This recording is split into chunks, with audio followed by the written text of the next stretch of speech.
I used to see demons. I used to see demons follow me, stand beside me, and around me. Stay tuned because I'm going to talk a little bit about my experiences in seeing dark energies. Welcome to the Soul Alignment Mentor Podcast. I'm your host, Angie, and I'm inviting you to explore the depths of self-sabotage, limiting mindsets, and the beliefs that hinder our progress in life. Through intuitive messages I receive from my spirit team, I share profound insights to help you live authentically and break free from these limitations. Join me now as we uncover all the keys to living your best life. Welcome back. My name is Angie, and I'm your Soul Alignment Mentor, bringing you intuitive messages from Spirit to help you align with your most authentic and highest self. Before I start on this really intense topic of dark spirits and dark entities, I want to give you some insight on a July special I'm doing where you can get $400 off to work with me one-on-one. And during that one-on-one work for 7 weeks, we will focus on getting your energy cleared and balanced so that you can reconnect with your higher self, open yourself up to your spirit team, work with them a little bit more, and then stepping into your power, whatever that might be for you, whether you are trying to become a healer or start your own business, or you're just wanting your everyday life to start to feel a little bit more better and to step into more confidence. If you're interested in that, reach out to me. I do offer 30-minute consultation calls for only $15. So you can contact me and we can chat about what that would look like for you. So diving into this topic, if you came to this, you probably are intrigued about dark spirits, entities, demons, we might say, and how that experience has been for me. I often see a lot of things going around online and on social media about dark energies and entities and demons that might be attached to people in some way. And so I want to share my personal story regarding these interactions that I've had since a child and what I've come to learn about those interactions. From the time I can remember back into my early childhood, I had a spirit in my room. The way I would describe the spirit was a tall, dark shadow that had long legs and long arms. And from my perspective at that time, it appeared to have horns as well. The spirit would usually be on the closet of my room. And of course, I was scared of it. And I never really understood what it was or who it was. And now that I'm older, now that I'm connected to my higher self more, now that I'm working with spirit more, I've come to understand this spirit in a completely different way than I did at that time. I will get into that a little bit later, but just to set the stage of how early I started seeing these spirits, it was from a very young age. I had to have been before age 3 up until age about 6 is where I saw this spirit. I know I told my parents about it because I do know that they did not believe me. And because they didn't believe me, I invited my little brother into my room one night to stay with me. He had to have been 2 or 3 at the time. And I asked him to see if he could also see the spirit. And until this day, we're both in our 40s now. Until this day, he is still confirming that he stayed in my room that night and he also saw this spirit. So I often teach my clients about how our abilities start to become skewed the older we get. And that when we start to get programmed by the world, we sometimes dismiss these spiritual encounters that we have when we're younger in particular. And I have come to believe that most all children that are born have the capacity to see into the spiritual realm. It's when you're born and you're brought into this world, and then when you are about to leave this world, you often hear about people seeing spirits or talking to them. For example, when somebody's about to leave or pass on into the spirit realm, transition and no longer be a human, where they're going to die from this earthly realm, they will start to see loved ones or spirits or angels on the other side. My dad had cancer from 2017 to 2020. And in that time, he met his angel. And so prior to his death experience, he did start to see spirits on the other side. So it's that time right before you transition back into spirit and you leave this earthly life. And then when you come into the earth, that you're less prone to be controlled by your ego and you have contact with the spiritual realm more. So setting the stage for that so that you can have that comprehension. A lot of my clients talk about how when they were younger, they remember having these experiences and how they were often dismissed by the adults around them or not believed. When we start to not be believed by something, we start to take on the belief of other people around us as we get older, and we start to see things based on the way they see them. Now, going into a couple more other experiences that I've had where I've seen dark entities and shadows and what we might consider to be a demon, I had experiences all through my life growing up. And I would often see shadows out of the corner of my eye, or I would have experiences where electronics would turn on, or I would have doors open randomly in my home. There were all kinds of things that were happening around me that were not explainable. It was in my 20s my early 20s, that I started to open up again to seeing, like physically seeing these entities around me. And in particular, some of the most memorable times that I had where I saw some dark entities was when I took a trip and I was working in in a campground outside of Chicago, Illinois. And as I was working at this campground, within the first week that I was there, I was going to stay there for 3 months and work with inner city children that were coming to this camp. The first week that we were there were no kids there yet. It was just the staff preparing for the summer. And the women were staying in a cabin that did not have air conditioning. And it was a 2-story cabin. If you can imagine this, it had stairs that went up the side of the outside to the top floor. And so when you're on the top floor, you could either walk to one end and go down the stairs with what that was in the building, or you could go out the stairs to the outside and go down the stairs outside. And so one evening, all of us had decided to go stay in a different home that night that had air conditioning. It was really hot out, so we were taking advantage of it before the kids got there. And I needed to go and get a few things from the cabin to bring back over to this home. And so I decided to walk to the cabin by myself, which was through some woods. I walked to the cabin, and of course it's dark out and I'm nervous, but I'm being brave. I walk through the woods and I get to this cabin and I go into my room. I get the items that I need. And I start to leave my room to walk back out into the hall, to walk to that outside staircase, because I was going to take that down back outside to get on my way back to the woods, back into that other home that we were staying in. And as I walked out of my room, I started to feel a shift.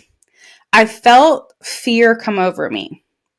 And if I could explain the way that this felt, it was almost as if my entire body started to have like goosebumps, or my skin started to stand up, and I could feel a shift around me in the energy. At the time, I did not know that's what I was feeling. At the time, I just knew I felt scared of something, and something didn't feel right.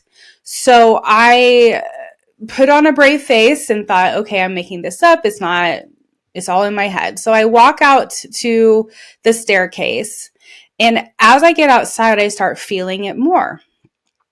And I had this thought pop in my head. There is something standing at the bottom of these stairs waiting for me. And I kind of dismissed it, thinking, okay, I'm totally making this up. And at the time, I was a very strong Christian. I fully believed that demons could attack me. I fully believed that there were dark entities like trying to harm me or destroy me in some way. And so the first thought that's coming in my head is there's a demon at the bottom of these stairs. And so I began to walk down the stairs, just preparing myself, being brave, speaking out light and love of Jesus over me, commanding in the name of Jesus that there's nothing that can harm me, like just doing all the things that I had been taught to do in the church to keep dark entities away from me. And I get to the bottom of the stairs. I turn to my right, and there is probably a 7-foot shadow that's standing at the bottom of the stairs waiting for me. Of course, fear comes over me, and I have this thought of like, I knew there was something down there. I just didn't know what it was that I was going to be running into. So I turn and I see this dark shadow, and out of impulse, I just turn the other way and start walking through the woods as fast as I can to the home that I was staying in that night. And the whole time that I'm walking through the woods, I feel this energy following me through the darkness. And I get to the home that I'm staying in. Of course, I'm very relieved to be in light, to be in a home, to be around other people. And I walk into this front room where everybody is. And I'm sure that I looked strange because I had just had this really weird experience.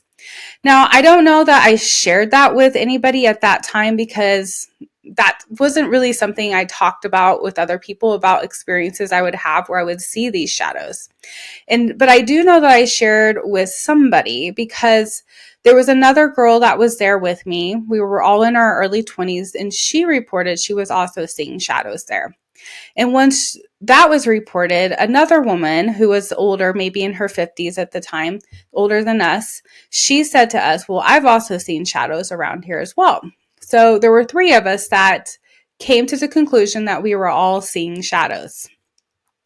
And so because we were all Christian at the time, we decided that we were going to go and cast these demons out of this place so that the shadows would not harm us. And so we were going to schedule a time to do that in the near future when we were all available. In the meantime, I worked with teens at the time. The teens came to the place and they stayed with us all summer. I would take them home on the weekends to visit their family and then pick them back up on Sunday evenings, and they would come and stay the week with me.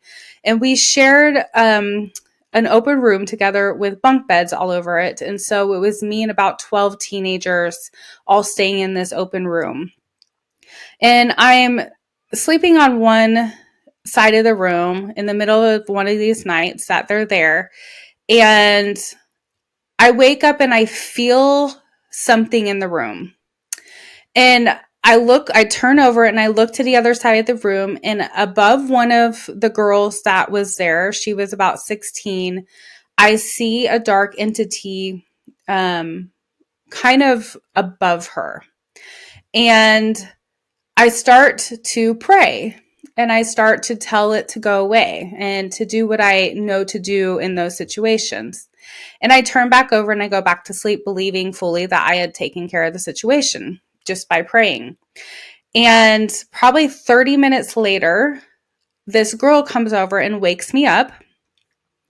And she says, I don't know what's going on, but I'm really scared. I feel like something's in our room. And I did not tell her that I had just seen a spirit above her before she said that. And so I brought her into the hallway, and based on the way I was taught to deal with these entities, these dark spirits, we said a prayer together. I let her know that she had power over it, whatever I was able to do at that time. And then we both went back to bed. I'm not sure that we ever went back and addressed that again. Had I been a little bit more mature, I'm sure I probably should have sat down with her and talked to her about it, but I really didn't understand it at that time either. I just only knew what I knew based on what I had been taught in the church setting. And so we go on with the summer, and we've come to the day where myself and these other two women are going to go through this home and cast out all these demons and spirits that were there. And the night before, I think it was the night before, or the night, no, it was the night after we do this. So we go through the whole building. And if you've ever been religion, you know that there are people that do like exorcism, or they will do deliverance sessions to help entities or dark spirits or demons come off of people. Basically, we did that around the building. We went around the building, we prayed over the building, we cast all the demons out, we told them they were not allowed to be there, like all this stuff. And so that night after we had done that, it was a weekend. My friend and I that had done that together were in the building sleeping that night. And she comes to me probably around 1 a.m. and she wakes me up and she says, "Do you hear that?" And so I start to listen, and I start to hear what it sounds like screaming outside. And so I get up and I go into the hall with her, and we're listening to this sound that is happening outside of the building. And it sounds like either animals that are really loud and screaming, or children that are screaming outside. And it concerned us a little bit to think about if there were actual children outside in the dark that we needed to go and check on. But we also knew we had taken all the kids home the day prior. And so there shouldn't have been any kids at the camp at that point. And so we stood there and we began to pray. We began to pray over whatever was happening outside, this noise that we were hearing. It could have completely been an animal. We weren't sure. And we both went to bed. I think we ended up sleeping in the same room together because we were both scared. We both went to bed that night, and we got up the next day. And strangely, there was some wires outside that were hooked up into the building that had been messed with in some way. Now, I can't tell you if this is something that a spirit did or animal did. All I know is that experience happened after we went through and we cleared out this energy. So that was pretty significant part of my things I remember as far as seeing deep, dark spirits in my early 20s. After that experience, I started to have really strange experiences in my life. And it was shortly after that I was visiting a friend. I live in Kansas. She was on the other side of the state, which is about a 7-hour drive.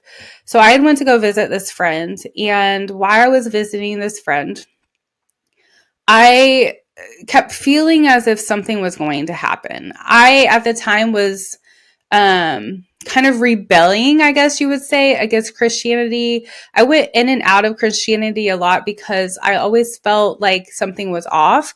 I didn't always agree with everything. And so I kind of was the black sheep often. And at this time I was in that place again. And of course, when you are around Christian friends, they want to bring you back into the church and they want to encourage you in your faith, which is super awesome and very good to have that kind of friendship where they want to encourage you in getting your life right in some kind.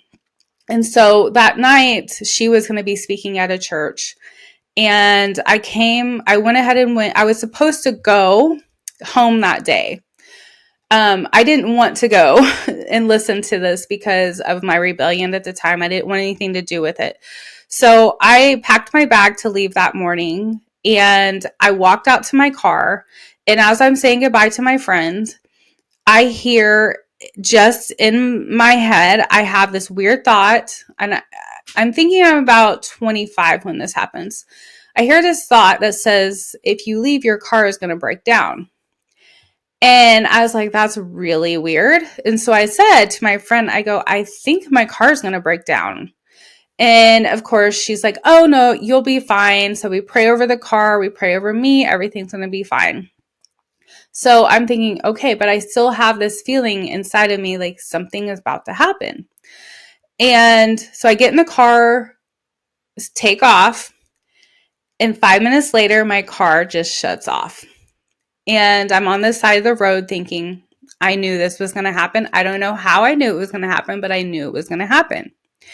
And so, in a way, that forced me to have to stay that next night because they couldn't fix my car till the next day and then I would have to attend this service or whatever.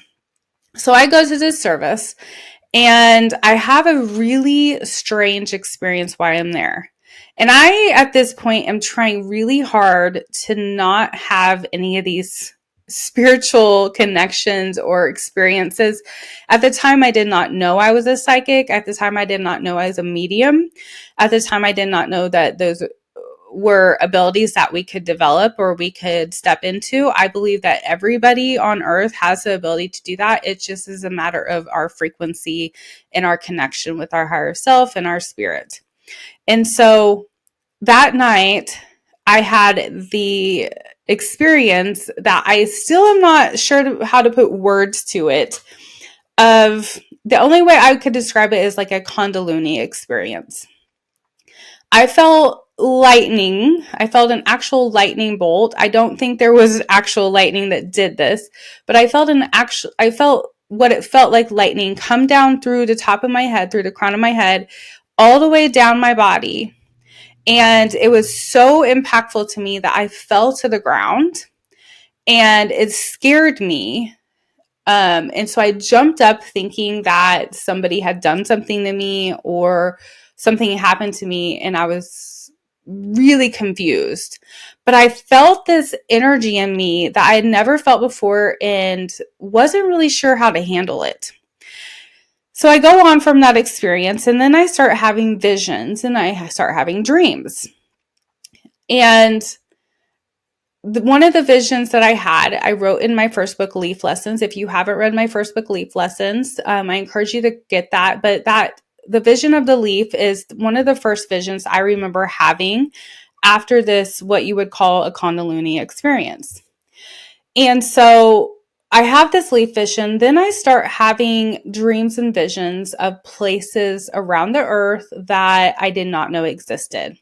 I start having dreams about a place in Los Angeles. I start thinking about going overseas. Now, I'd already been overseas twice. I had been to India and I had been to Laos already. And this time I felt this inner calling to visit Thailand. And so all these experiences are happening to me, and I'm starting to open up and realize all of the spirits basically I had seen and had contact with throughout my entire life. It was kind of overwhelming for me, so I did shut it down quite a bit at that time.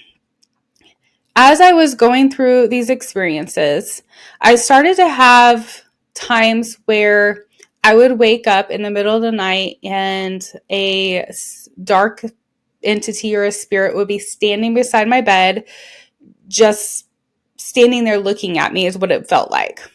I woke up many times in a lot of fear during those years that would happen. And I always thought there was something wrong with me, or I wasn't doing something right, or I had sin in my life that I needed to get rid of. And so I spent a lot of time feeling very bad about myself, trying to correct my sin, trying to be a good Christian, trying to do everything right. And I never felt like I could. But I kept having these experiences where these shadows would appear in my room or in my life in some way, wherever I was. And so as I'm going through these experiences and I'm waking up to having shadows standing beside my bed and all these things, I start to really, really pray and seek for God's assistance, God's help. And I start spending a lot of time studying the Bible and end times, particularly Revelation, and trying to understand what I could prepare myself for these dark spirits or the end of the world kind of a thing. And the more and more I studied that, the more and more I began to change. And I believe in many ways, because of these experiences, because of everything I'd gone through, because I was seeking and having these connections with these spirits, that they were pushing me towards my spiritual awakening, basically. And in 2016, I was in my backyard mowing. And I remember where I was standing at the time, like I was pushing the lawnmower towards my house at this time. And at the time I had a playground, a wooden playground in my backyard that was to the right of me. And as I'm pushing the lawnmower towards my home, I get that same feeling that I had that one night where my whole body reacted and then my energy changed. And I hear in my head, "You're doing it wrong." And it shocked me because I had heard things before, but not that intensely. And so I stopped the mower thinking, "Oh my gosh, there's somebody in my yard talking to me. Like, what, am I mowing my yard wrong? What is going on?" So I stop it and I hear it again. And I realize that this is in my mind, that this is happening. And I hear, "You're doing it wrong. Stop walking in condemnation." I knew that "stop walking in condemnation" was from the Bible, from the Christian teachings. And so I was confused because I felt like I was doing everything right. I was trying to be a good Christian. I was trying to make good choices and not be in sin and all that. And so I asked, I'm like, "What are you talking about? Like, how am I walking in condemnation?" And I started getting flashes of my life. And I started getting very uncomfortable. I had this very overwhelming, uncomfortable feeling in my body that my life was not the way it was meant to be. And that I was not where I was supposed to be. I wasn't doing what I was supposed to be. Everything felt off. And I suddenly woke up to the teachings I had been taught in the church setting and how they were not accurate. And so I started hearing the words of a song, some lyrics, and the lyrics said, "Walk in freedom, walk in liberty." And I started to realize I have no idea what that means, how to walk in freedom and how to walk in liberty. All I know is this darkness that I had had over my life, my whole life. I had grown up in a lot of trauma, and so it really wasn't surprising to me that I had so much darkness when I started to discover all the darkness I had on me and in me. And so as I am having this strange experience in my backyard, I start thinking about the times before I started getting involved in the church. I didn't start going to church till I was 16. It wasn't something that my family did. We were not religious at all. I was the only one in the family that was, because I had had all these strange experiences and I was looking for answers. I was looking for advice on how to handle these spiritual experiences. And so I started to have flashbacks of my life in realizing that I really wasn't happy. I really wasn't doing what I loved. I started feeling this overwhelmed feeling of, I can't stay in my job anymore. It's too small for me. I can't be in something that is going to restrict me when there's so much more for me to do in this world. And I remember thinking, I don't know how this is going to work out, but I know I need to quit my job. And then I have the thought, I don't know what this means, but I know I need to quit going to church. And so all these things start coming up in my mind. Now, I didn't quit going to church right away. I did wait for a little. I think it was about 6 months later that I quit my job. And around the same time I quit my job, I left my church. But I also went to a different church because I didn't want to leave God. I love God. I still love God. I love Jesus. I love Buddha. I love all the higher dimensional beings. And so at that time, I wanted to stay right and in contact with God. And so I went to a different church. But I just kept feeling myself getting smaller and smaller, like I was trying to shrink myself into something I didn't fit in anymore. And as I started going through these experiences, I started realizing that I was having these interactions with these spirits around me and wondering more and more and more what they were. Now, right after my spiritual awakening, I started also hearing, you need to contact your dad. You need to get back in touch with your dad. At the time, I'd maybe talk to my dad maybe 3 to 4 times a year. We didn't really have much of a relationship. I at the time didn't really care to. I didn't grow up with him in my life really. I saw him maybe every other weekend growing, like when I was younger. But we'd never been really close. And so this overwhelming feeling to contact my dad was very strange for me, but it would not go away. I started having thoughts of, your dad is going to die. You need to contact him. And of course, I want to push that away. I don't want to believe it because that's a dark spirit. That's a demon telling me my dad's going to die. All the things that I had known were coming up in my mind. And I kept trying to push it away, and eventually I just couldn't anymore. It was almost as my entire body was becoming uncomfortable at the thought of not giving into this. So I reach out to my dad and I start contacting my dad again.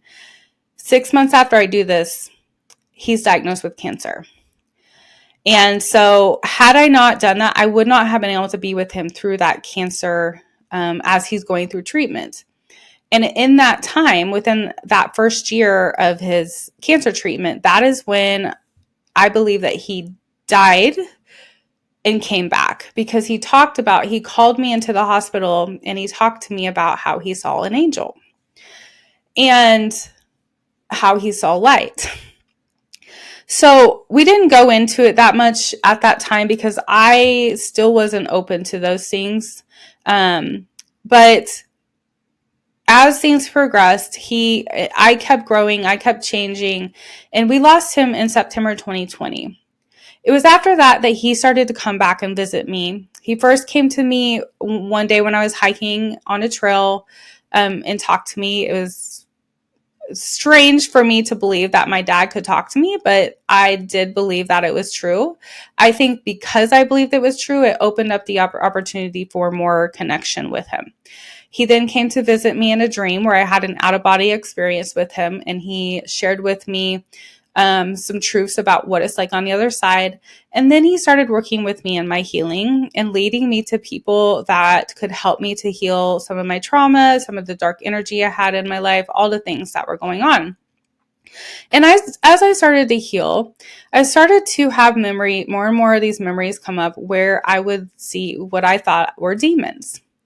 And each time I started to see these experiences, I started to realize that because we are manifestors, because we manifest the experience that we have around us, I actually was projecting the way I felt about myself into these experiences and attracting darker energies to myself. Because the energy we vibrate at is what we create and attract into our lives. Now, I came to the understanding of what these dark energies were, and that they were not demons. Now, might ruffle some feathers for some people for me to share that these demonic energies of what we think are demons are not really demons. But I want to share this because I think there's a lot of false information out there about how to work with these lower vibration energies, these dark entities, these darker spirits, and what they really are and what they're really trying to communicate to us. As I've healed and I've opened up into more of my higher consciousness and connected with spirits and my higher self more and more and more over the years, I've been able to see and experience these things in a much different way. And now I teach my clients how to work with these dark entities and how to manage them being in their lives if they do have them. For the purpose of keeping this episode somewhat short, I am going to break this up into two parts so that you can have more of a comprehension of the actual process of understanding how to work with these entities and why they might be around you. And I want to give some more detail in the next episode about why they appear to be in that energy to you and what they really are and how to manage it. So, if that is something you're interested in, I'm going to encourage you to go to the next episode. And until then, I wish you the best day, night, evening, whatever time it is for you. I send you all the universal love. Namaste.